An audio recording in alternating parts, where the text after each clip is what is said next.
Looks like 2 National Guard members have been shot with rapid fire.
Definitely sounded like gunfire, and myself and other people ran.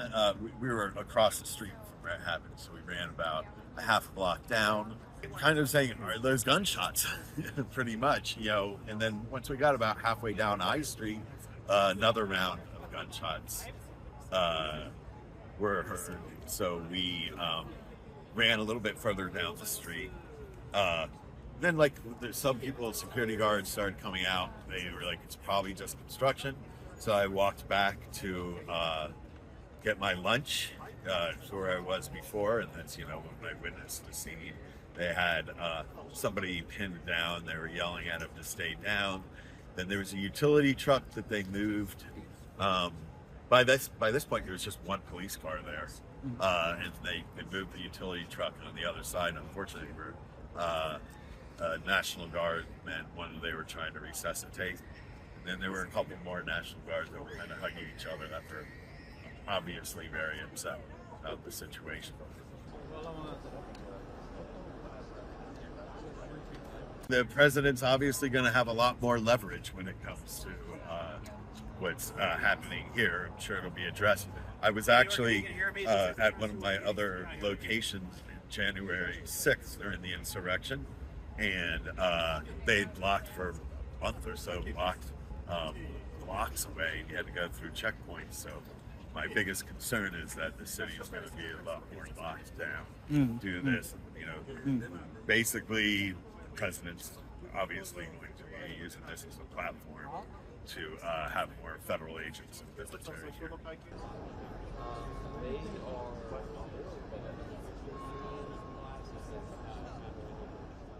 My great fellow Americans, earlier today, on the eve of the Thanksgiving holiday, 2 members of the National Guard serving in Washington, D.C. were shot at point-blank range in a monstrous ambush-style attack just steps away from the White House.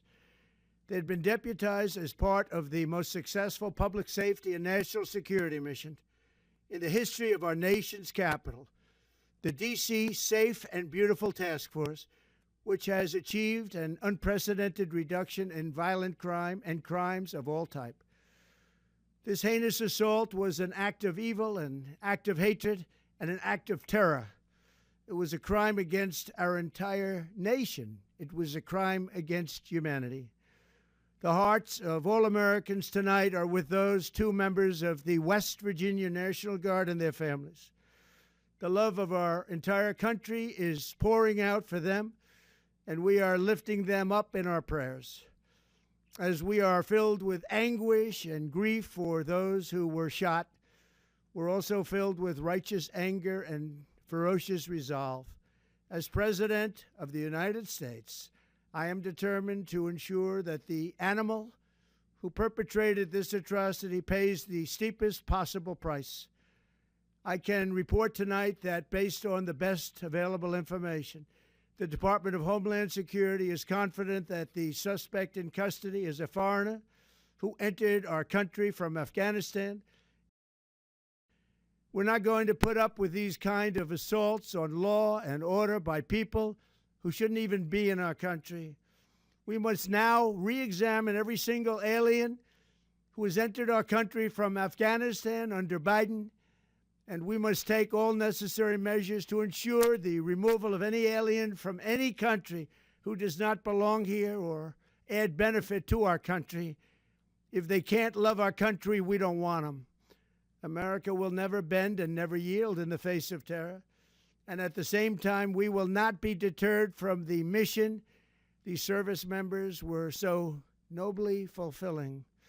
That is why tonight I can announce that I have directed the Department of War to mobilize an additional 500 troops to help protect our capital city.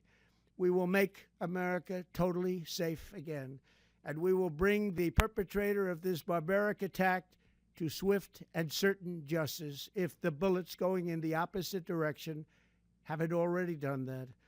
During this time of the year, when we gather at home with loved ones, these two patriots were wearing the uniform of our country, patrolling the streets of our capital. They had taken a selfless oath to defend our nation against all enemies, foreign and domestic, and that is exactly what they were doing when they were gunned down in a savage attack. I want to express my extraordinary gratitude to every member of the United States military who is deployed tonight, at home and abroad.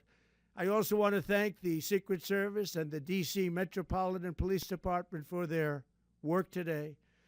This Thanksgiving, I ask every family to say a prayer for the two great heroes who were so horribly shot, and for their loved ones. Please say a prayer. May God bless them and comfort them, and may God bless and protect the United States of America. Thank you and good night.